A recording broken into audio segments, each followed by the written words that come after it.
कक्षा 5 के लिए है हिंदी पाठ्य पुस्तक पाठ 2 टिप्पा। इसका क्वेश्चन का आंसर बताते हैं। देखो, भोला पंडित जी के पास क्यों पहुंचा? क्योंकि उसका गधा खो गया था, इसलिए पंडित जी के पास। हाँ, भोला पंडित जी के पास क्यों पहुंचा? क्योंकि उसका गधा खो गया, भोला का गधा खो गया था, इसीलिए पंडित जी के पास पहुंचा नाम बचाने के लिए। दूसरा क्या कहता है? बाघ टिपटिपा के डर से कहाँ छिप गया था? बाघ टिपटिपा के डर से कहाँ छिप गया था? बाघ टिपटिपा के डर से तालाब के किनारे घास में छिप गया था। बाघ कहाँ छिप गया था? बाघ टिपटिपा के डर से तालाब के किनारे घास में छिप गया था। और तीसरा क्या है? गांव वाले की आंखें खुली की खुली क्यों रह गई?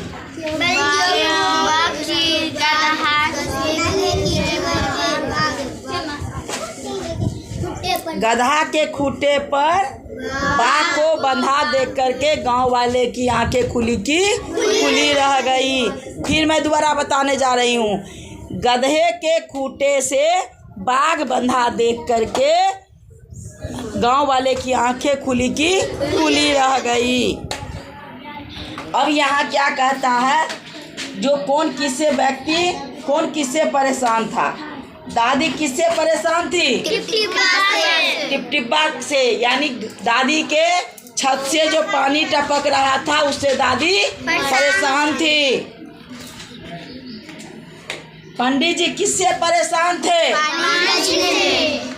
पंडित जी के घर में पानी लग गया था, वह पानी उलीचते परेशान थे। फिर दोबारा बताने जा रही हूँ। पंडित जी के घर में बारिश का पानी जमा हो गया था, तो पंडित जी पानी उलीचते परेशान थे। उसके बाद क्या कहता है? बाघ किससे परेशान था? बाघ किससे परेशान था? टिपटिपा से। बाघ टिपटिपा से परेशान था, क्योंकि दादी बोल दी थी जो टिपटिपा जो है बाघ और शेर से भी बड़ा होता है, तो इसलिए बाघ परेशान था और वह झाड़ी में जाके डर के मारे छुप गया। भोला किससे परेशान था? क्यों? क्योंकि भोला का गधा खो गया था, इससे भोला परेशान था। भोला, फिर दोबारा बताने जा रही हूँ। भोला का गधा खो गया था, इसीलिए भोला परेशान था। अब यहाँ क्या कहता है? सबसे पहले क्या हुआ? सबसे पहले क्या हुआ? तो सबसे पहले इसमें देखो उल्टा दिया हुआ है। सबसे पहले दादी की झोपड़ी में बारिश का पानी टपक रहा था। दूसरा में होगा दादी ने कहा टिपटिपा तो बाघ शेर से भी बड़ा होता है। तीसरा में बाघ टिपटिपा के डर से तालाब के किनारे घास में छिप गया। तब चौथा होगा भोला अपने गधे का पता पूछने पंडित जी के पास गया।